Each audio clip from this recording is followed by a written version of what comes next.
गेंदा सेठ की पत्नी अपने घर के बाहर टहलते हुए बड़बड़ा रही थी। पता नहीं इस भुक्कड़ सेठ से कब छुटकारा मिलेगा। मेरा पति तो मेरे लिए मुसीबत बन गया है। तभी गांव का एक व्यक्ति गेंदा सेठ की पत्नी के पास आकर बोला,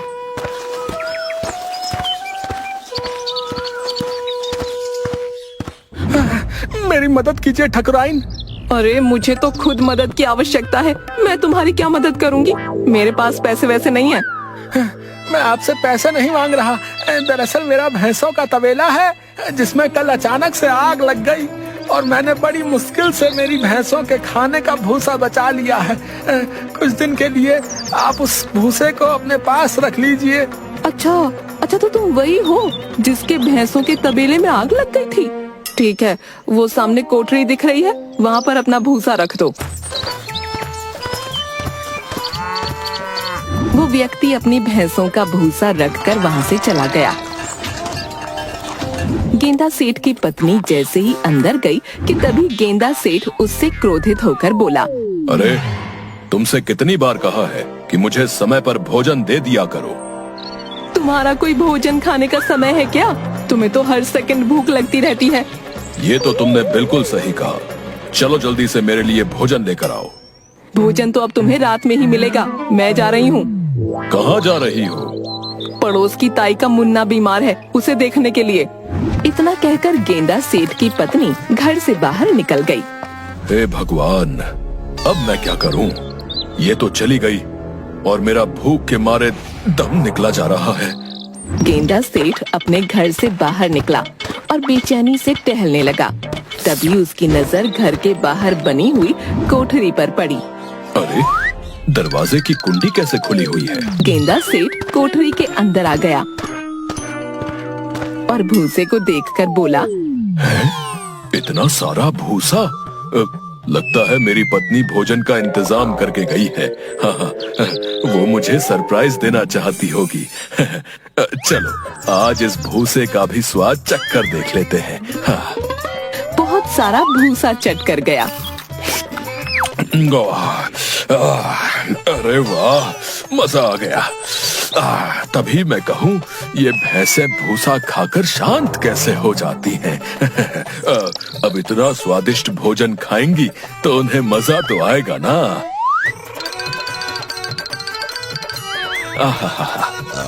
गेंदा सेठ जैसे ही उस कोठरी से बाहर निकला कि तभी गेंदा सेठ की पत्नी वहाँ आ गई।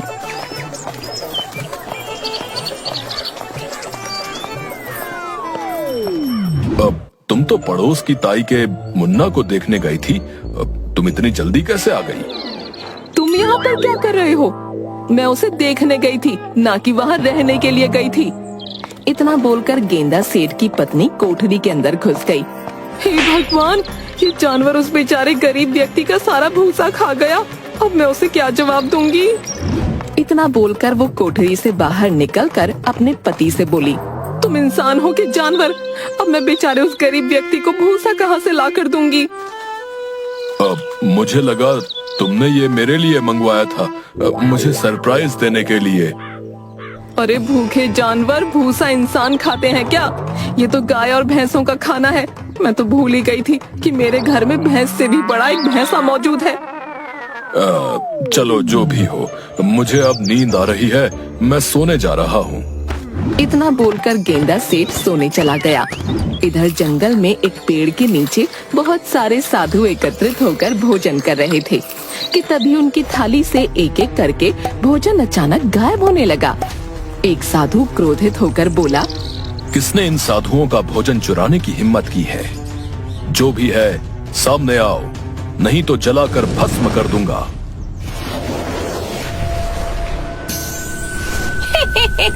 मैंने चुराया है खाना, बता क्या कर लेगा तू? तुझे शर्म नहीं आती साधुओं का भोजन चुराने में? मुझे भूख लगी है। तेरी भूख से तो सारा जंगल परेशान है। तू आधा जंगल खा चुकी है चुड़ैल। अब मैं क्या करूं? मुझे भूख ही इतनी लगती है कि मैं अपने आप को कई वैद्य और हकीमों को दिखा चुकी हूँ, मगर कोई फायदा नहीं हुआ। तुम तो बहुत पहुँचे हुए तांत्रिक साधु लगते हो, तुम ही कोई चमत्कार करके दिखा दो। साधु क्रोधित होते हुए चुड़ैल से बोला, एक उपाय है, जिस दिन तुझे तुझसे भी बड़ा भुक्खड़ मिल गया और उसने तुझे भोजन की प्रतियोगिता में हरा दिया, तो तेरी भूख उसी दिन खत्म हो जाएगी। तो फिर ऐसा नामुमकिन है। जितनी बड़ी भुक्खड़ मैं हूँ, उतना बड़ा भुक्खड़ संसार में कोई हो ही नहीं सकता। चुड़ैल की बात सुनकर साधु के होठों पर एक रहस्यमयी मुस्कान आ गई। ये तेरी गलत फहमी है चुड़ैल। इस संसार में एक और भुक्कड़ है जिसका कोई मुकाबला नहीं। कौन है वो? मैं तुझे इंसानी रूप में उसी गांव में भेज रहा हूँ, टुनटुन के रूप में।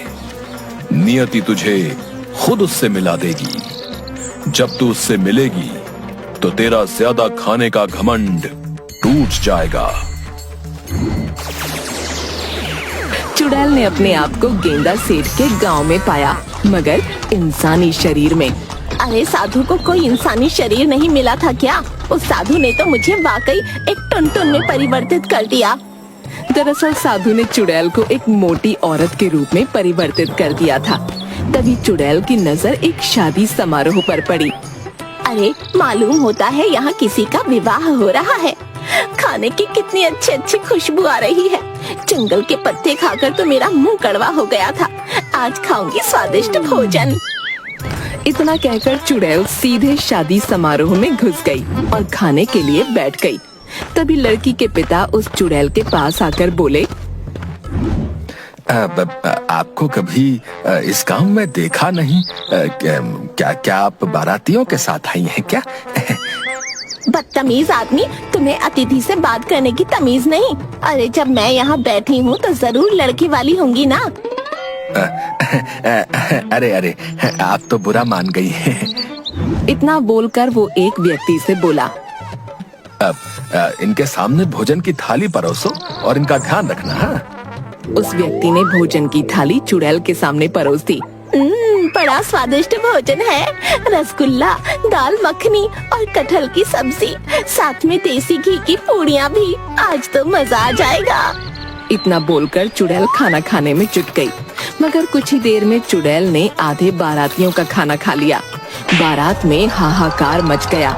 लड़की का पिता चुड़ैल के पास आकर बोला, अरे कितना खाओगी तुम? हैं? मैंने तुम्हारे बारे में पता किया है। तुम बारात के साथ नहीं आई हो। मुझे भूख लगी है और भोजन चाहिए। तुम तो हमारे गांव के गेंदा सेठ से भी 2 हाथ आगे लग रही हो। पहले ही हम गेंदा सेठ से परेशान थे और अब ऊपर से तुम आधमकी। अरे कौन हो तुम? लड़की के पिता की बात सुनकर चुड़ैल के दिमाग में उस साधु की बात घूम गई और वो अपने मन में बोली, लगता है ये वही गेंदा सेठ है जिसके बारे में वो साधु बता रहा था। तभी चुड़ैल उठकर खड़ी हो गई और सीधे वहाँ से चली गई जहाँ पर भोजन बन रहा था। साधु ने मुझे इंसानी शरीर जरूर दिया, मगर मेरी शक्तियाँ अभी भी मेरे पास है, जिन्हें मैं महसूस कर सकती हूँ। चुड़ैल ने एक बड़ा बर्तन उठा लिया और सारे बारातियों का खाना खा गई। मुझे टक्कर देने वाला इस संसार में कोई है ही नहीं। इतना बोलकर चुड़ैल गायब हो गई। हाय मैं लुट गया, मैं तो बर्बाद हो गया।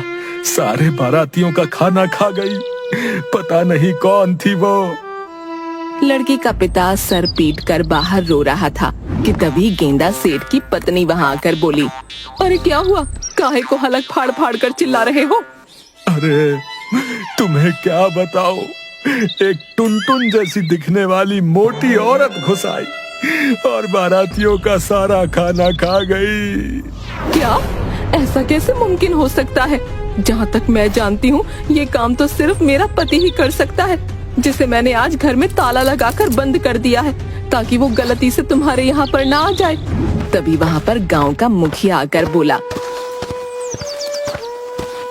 अब ये शुभ संकेत नहीं है। हमें जरूर किसी से मदद मांगनी चाहिए। मुखिया ने इतना कहा ही था कि तभी गांव के 3-4 व्यक्ति दौड़ते हुए वहां आए। अरे गांव के सारे ढाबों का खाना एक मोटी औरत खाकर चली गई। जब उसे मना किया गया तो उसने ढाबे के मालिकों को बुरी तरह से पीट कर रख दिया। पहले हम इस गांव में गेंदा सेठ से कम परेशान थे कि ये एक और गेंदा सेठनी आ गई। हमें अब उस पहुंचे हुए साधु से मदद मांगनी पड़ेगी जो हमारे गांव से दूर एक जंगल में रहता है। अब चलो मेरे साथ। मुखिया गांव के लोगों को लेकर सीधा साधु के पास पहुंच गया।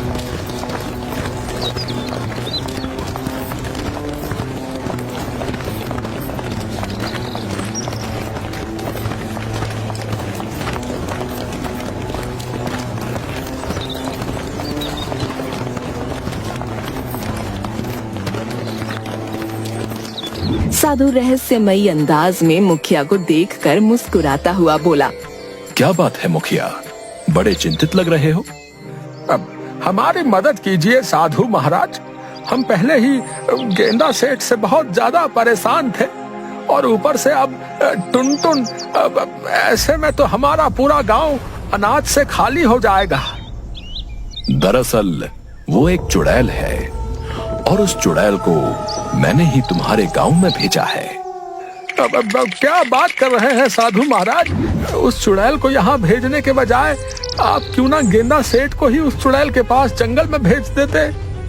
बकवास बंद करो मुखिया और मेरी बात ध्यान से सुनो। उस चुड़ैल ने जंगल में हम सब साधुओं का जीना हराम कर रखा था। इसीलिए आपने हम सबका जीना हराम करने के लिए उस चुड़ैल को हमारे गांव में भेज दिया। मुझसे मदद मांगने आए हो या मुंह चलाने आए हो? अगर मुंह चलाने आए हो तो यहाँ से इसी वक्त चले जाओ। मैं तुम्हारी कोई मदद नहीं करूंगा। क्षमा कर दो साधु महाराज, मगर जल्दी से कोई उपाय बताओ। जाओ अपने गांव और दूसरे गांव जाकर चंदा इकट्ठा करके एक बहुत बड़ी भोजन की प्रतियोगिता रखो। उस प्रतियोगिता में गेंदा सेठ को बुलाना।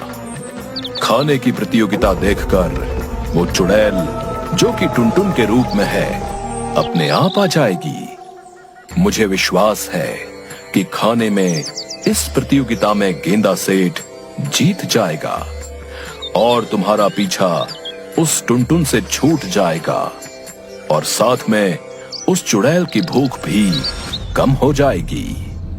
साधु की बात सुनकर मुखिया चंदा इकट्ठा करने में जुट गया।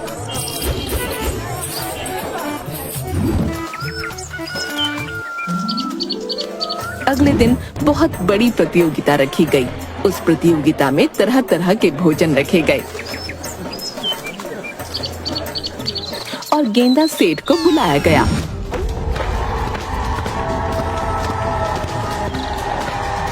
अरे वाह वाह, मुझे नहीं पता था कि मेरे गांव के वासी मुझसे इतना प्रेम करते हैं। उन्होंने मेरे लिए इतना ढेर सारा भोजन तैयार कर रखा है। आहा। गेंदा सेठ, तुम इस भोजन को अकेले नहीं खाओगे, बल्कि कोई और भी खाएगा। मैं अपने भोजन को किसी को हाथ नहीं लगाने दूंगा।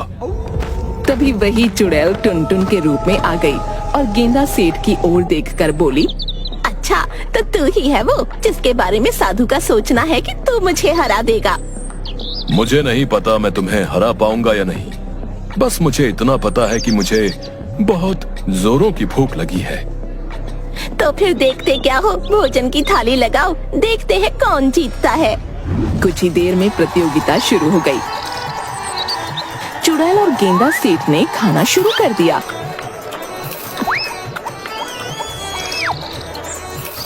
दोपहर तक भोजन समाप्त हो गया।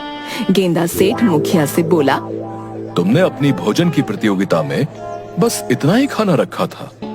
अभी तो मेरा कुछ भी भला नहीं हुआ। जाओ और भोजन का इंतजाम करो। हाँ, मुझे भी बहुत तेज भूख लगी है। मुखिया ने दूसरे गांव में भी चंदा कर रखा था। तुरंत वहाँ पर और भोजन लाया गया और गेंदा सेठ और चुड़ैल फिर से खाने लगे। शाम तक वो दोनों खाते रहे। रात के समय चुड़ैल डकार लेते हुए बोली, अब तो मेरा पेट भर गया है, इससे ज्यादा मैं नहीं खा सकती। तो वहीं गेंदा सेठ मुखिया से बोला, ये सारा खाना तो मेरी एक दाढ़ में हिलक गया है। मेरा कुछ भी भला नहीं हुआ। जाओ और भोजन लेकर आओ। ये सुनकर चुड़ैल को चक्कर आते हुए महसूस होने लगे। अरे तू इंसान है या जानवर? नहीं नहीं, तू जानवर भी नहीं हो सकता। जानवर भी इतना नहीं खाते। तेरे पेट में आखिर ऐसा क्या है जो तेरा इतना ढेर सारा भोजन खाने के बाद भी कुछ नहीं हुआ? ज्यादा चपड़ चपड़ मत कर, मुझे भूख लगी है। अगर मुझे खाना नहीं मिला तो मैं तुझे ही खा जाऊंगा। वैसे भी तेरे शरीर में बहुत ज्यादा मांस दिख रहा है, और जब मुझे भूख लगती है ना तो मैं कुछ भी खा सकता हूँ। ये सुनकर चुड़ैल बुरी तरह से डर गई और अपने आप से बोली, अरे ये तो वाकई बड़ा ही खतरनाक है। उस साधु ने सच ही कहा था। इतना बोलकर चुड़ैल वहाँ से उठकर भागने लगी। गेंदा सेठ क्रोधित होकर चुड़ैल के पीछे भागने लगा। अरे कहाँ भाग रही है? खाना खत्म हो गया है और अब मैं तुझे ही खाऊंगा। चुटकी बजाकर गायब हो गई और साधु के पास चली गई। क्या हुआ? एक चुड़ैल होकर इतनी डरी हुई क्यों हो? तुमने सही कहा था साधु महाराज। सुबह से शाम तक मैं और वो भुक्कड़ खाना खाते रहे। मैंने इतना खाना खा लिया कि अब मैं 2 साल तक कुछ न खाऊं, मगर उस भुक्कड़ सेठ की भूख कम ही नहीं हुई। आपको पता है वो मुझे खाने के लिए आ रहा था। तो फिर जाओ, जंगल में जाकर 2 साल के लिए सो जाओ। इतना बोलकर साधु ने चुटकी बजाई और वो चुड़ैल गायब हो गई। इधर गेंदा सेठ मुखिया से बोला, अरे बताओ, जब खाने का इंतजाम नहीं था तो प्रतियोगिता किस बात की रखी थी? मुझे भूखा लौटना पड़ रहा है। गेंदा सेठ अपने घर चला गया। हे ईश्वर, एक ही गेंदा सेठ काफी है हमारे गांव में, दूसरा मत भेजना। जान बची तो लाखों पाए।